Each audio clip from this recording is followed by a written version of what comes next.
அல்லாஹ் தஆலாவுடைய குணங்கள் இருக்கின்றனவே, அந்த குணம் உடையவராக ஒவ்வொரு மூமினானவரும் இருக்க வேண்டும். ஸல்லல்லாஹு அலைஹி வஸல்லம் சொல்லுகின்றார்கள், தஹல்லகு பி அஹ்லாகில்லாஹ், அல்லாஹ்வுடைய குணங்களை கொண்டு நீங்கள் குணம் பெற்றுக் கொள்ளுங்கள், குணம் உடையவர்களாக இருங்கள் என்பதாக.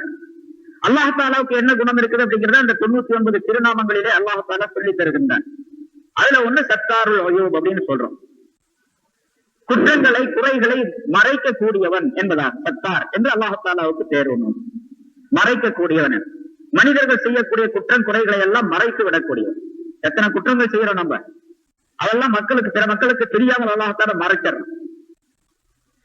அதனால மனிதன் எப்படி இருக்குன்னு கேட்டா, அந்த குணத்தில் ஒரு பகுதி இந்த மனிதன் அல்லாஹ்வை போன்று இருக்க முடியாது. அல்லாஹ்வுடைய குணங்களிலே ஒரு பகுதி இவனிடத்தில் இருக்கணும். பிறர் செய்யக்கூடிய குற்றங்களை குறைகளை மறைக்கக்கூடியவனாக இருக்கணும்.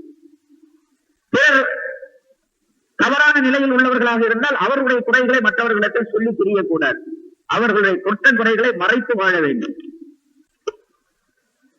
எத்தனையோ பேர் நம்ம பாக்குறோம், எனக்கு ஒருத்தரை பற்றி ஒருத்தர் குற்றம் செய்யக்கூடியவராக இருக்கிறார், அவரை பத்தி எனக்கு தெரியாது. இன்னொருத்தருக்கு அவருக்கு தெரியும், அவரை பற்றி தெரியும். அவர் என்கிட்ட சொல்றாரு, அந்த ஆளை பாத்தீங்களாங்க, அவர் இப்படிப்பட்ட குற்றங்கள்லாம் செஞ்சுட்டு இருக்காரு, என்னென்ன பாவங்கள்லாம் செய்யறாரு, என்னென்ன ஹராமான விஷயங்கள், கூடாத விஷயங்கள், மார்க்கத்திற்கு புறம்பான விஷயங்கள்லாம் செய்யறாரு என்று சொல்லி அவருடைய தவறான குற்றங்கள் அனைத்தையும் என்னிடத்துல சொல்லி காட்டுறார். அவர் சொல்லி காட்டியதன் காரணமாகத்தான் எனக்கு தெரியுமே தவிர, இல்லாவிட்டால் அவரை பத்தி நல்லவர் தான் நான் நினைச்சிட்டு இருக்கேன். ஒரு மனிதரை பற்றி நல்லவர் நான் நினைச்சிட்டு இருக்கிறேன்.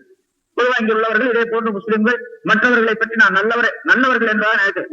ஒவ்வொருத்தரை பத்தி ஒருத்தர் என்ற குற்ற குறைகளை சொல்லும் பொழுதும் அவர் கெட்டவர் அப்படிங்கிறது தெரியாது. எனக்கு சில பேர் தெரியும், பல பேர் தெரியாது. எனக்கு தெரியாதவர்களை பற்றி தெரிந்தவர் ஒருவர் என்னிடத்தில் சொல்லுகின்றார், இப்படிப்பட்ட குற்றங்களை எல்லாம் அவர் செய்கிறார் அப்படின்னு சொல்லி. இப்ப அவர் சொல்லக்கூடிய நோக்கம் என்னன்னு கேட்டா, அவரை திருத்த வேண்டும் அப்படிங்கிறது, அவர் மீது குற்றம் சுமத்த வேண்டும் என்பதற்காக என்கிட்ட சொல்றாரு. அவரை கேவலப்படுத்த வேண்டும், இந்த மாதிரி பெரிய அநியாயம் செய்யக்கூடிய ஆளா இருக்கிறார் அப்படின்னு சொல்லி காட்டுவதற்காக வேண்டி அவரை கேவலப்படுத்த வேண்டும் என்ற எண்ணத்திலே என்னிடத்தை சொன்னார்னா, இது அந்த சத்தார் உயூப் அப்படிங்கிறதுக்கு மாற்றமான கருத்து. அல்லாஹ் தஆலாவுடைய குணங்களை கொண்டு குணம் பெற்றுக் கொள்ள வேண்டும் என்று ஸல்லல்லாஹு அலைஹி வஸல்லம் சொன்னார்களே, அந்த குணம் இவரிடத்துல இல்ல. இவர் மற்றவர்களுடைய குறைகளை மறைத்து வாழ வேண்டும். ஒருவருடைய குறையை பற்றி மற்றவரிடத்துல நாம போய் சொல்லும் பொழுது அந்த குறை அவருக்கு தெரிந்திருந்து அவரை பற்றி எச்சரிக்கையாக இருக்க வேண்டும். அவருடைய விஷயத்திலே இவர் அவரிடத்தில் உறவாடுவதோ, அப்படி உறவாடுவதன் காரணமாக இவர் தவறான நிலைக்கு கொண்டு செல்லப்படுவதோ இருக்கக்கூடாது என்பதற்காகவே சொல்லிக்காட்ட அது கூடும். ஏன்னா அவரை எச்சரிக்கை செய்வதற்காக வேண்டி, அவருக்கு உணர்த்துவதற்காக வேண்டி, இவரை நல்வழிப்படுத்துவதற்காக. அந்த ஆள் கூட சேராதீங்க, ரொம்ப மோசமான ஆளு, இப்படித்தான் அவர் கூட சேர்ந்தவங்க எல்லாம் கெடுத்திருக்கிறார் என்று சொல்லி ஒருவருக்கு சொல்றது ஒரு நண்பரிடத்துல. அப்படி சொல்லும் பொழுது இவரை எச்சரிக்கை செய்வதற்காக வேண்டி சொல்றாரு. அவருடைய குற்றச்சாட்டுகளை இவர் தெரிவிக்க வேண்டும் என்பதற்காக சொல்லல. ஏற்கனவே அவருக்கு தெரியும் அவருடைய குற்றச்சாட்டுகள் சிலது. இருந்தாலும் இன்னும் கொஞ்சம் அதிகமாக அவரிடத்தில் இருக்கக்கூடிய தீமைகளை சொல்லி எச்சரிக்கை செய்வதற்காக வேண்டி சொன்னாரு. அதனால கெட்ட மனுஷங்க கெட்ட மனுஷனோட சேராதீங்க என்று சொல்லி அவரை நல்வழிப்படுத்துவதற்காக வேண்டி சொன்னா அது போதும். அப்படி இல்லாம அவரை கேவலப்படுத்துவதற்காக வேண்டி சொன்னால் அது மார்க்கத்தில் அனுமதிக்கப்பட்டதல்ல.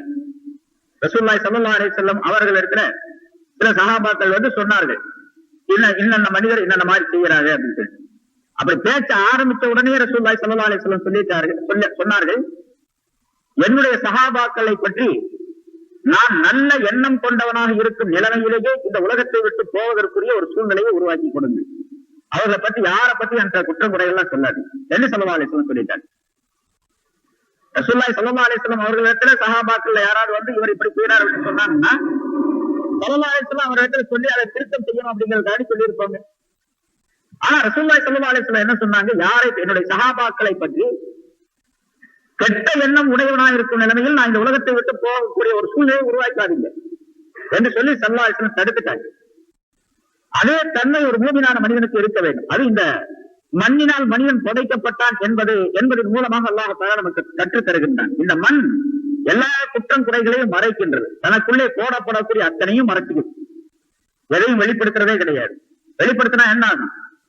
கபருக்குள்ள எத்தனையோ பேரை போடுறோம், அவங்களை எல்லாம் வெளிப்படுத்தக்கூடிய தன்மை கபருக்கு இருந்துச்சுன்னு சொன்னா, மண்ணுக்கு இருந்துச்சுன்னா என்ன? எல்லா மனிதர்களுடைய குற்றம் குறைகள் எல்லாம் அம்பலமாகிவிடும் வெளியே. யாரை பத்தி எல்லாம் நம்ம நல்லவன் நினைச்சிட்டு இருக்கோமோ அவங்களை பத்தி எல்லாம் கெட்டவன் நினைக்கக்கூடிய சூழ்நிலை வந்துடும். அப்படி மண் என்பது மறைக்கக்கூடியதாக அமைந்திருக்கின்றது. அதே நிலை ஒரு மூமியனான மனிதனுக்கு இருக்க வேண்டும். மண்ணினால் படைக்கப்பட்ட மனிதனிடத்தில் அந்த தன்மை இருக்க வேண்டும். அப்படி இருந்தால் ஸல்லல்லாஹு அலைஹி வஸல்லம் அவர்கள் சொல்லுகின்றார்கள், ஒரு மனிதன் இந்த உலகத்தில் மற்றவருடைய குற்றம் குறைகளை மறைத்து வாழ்ந்தால், மறைத்து வாழ்கிறதுல ரெண்டு விதம், அவரை கேவலப்படுத்த வேண்டும் என்பதற்காக வேண்டி சொல்லக்கூடாதே தவிர திருத்த வேண்டும் என்பதற்காக சொல்லலாம்.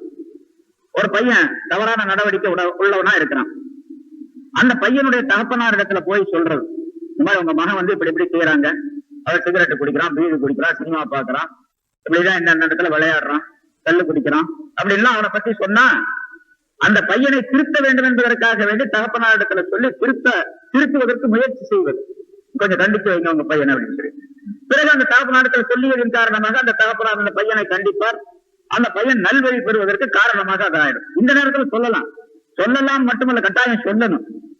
அது தீமையை தடுப்பது அப்படிங்கிற பகுதியில சேர்ந்ததாக ஆகிவிடும். தீமையை மனிதனை விட்டும் தடுப்பது, அந்த நோக்கத்தில் தீமையை விட்டு மக்களை தடுப்பதற்காக வேண்டி நஹியுன் அனில் முன்கர் என்று வருகின்றது. அந்த அமைப்பில சொன்னா, அந்த எண்ணத்துல சொன்னா, அது சொல்லலாம் என்பது மட்டுமல்ல, சொல்லுவது நன்மைக்குரியதாகவும் ஆயிடும். அது அல்லாத முறையில சொல்லக்கூடாது, கேவலப்படுத்தக்கூடிய முறையில். அப்படி ஒரு மனிதனை கேவலப்படுத்த வேண்டும் என்ற நோக்கம் இல்லாமல், நோக்கத்திற்காக வேண்டி சொல்லாமல், அவருடைய பிறருடைய குற்றங்களை மறைத்து வாழ்ந்தால் கியாமத் நாளில் அல்லாஹ் தஆலா இவருடைய குற்றங்குறைகளை மற்றவர்களுக்கு தெரியாமல் மறைத்து விடுகின்றான். ஸல்லல்லாஹு அலைஹி வஸல்லம் சொல்றாங்க.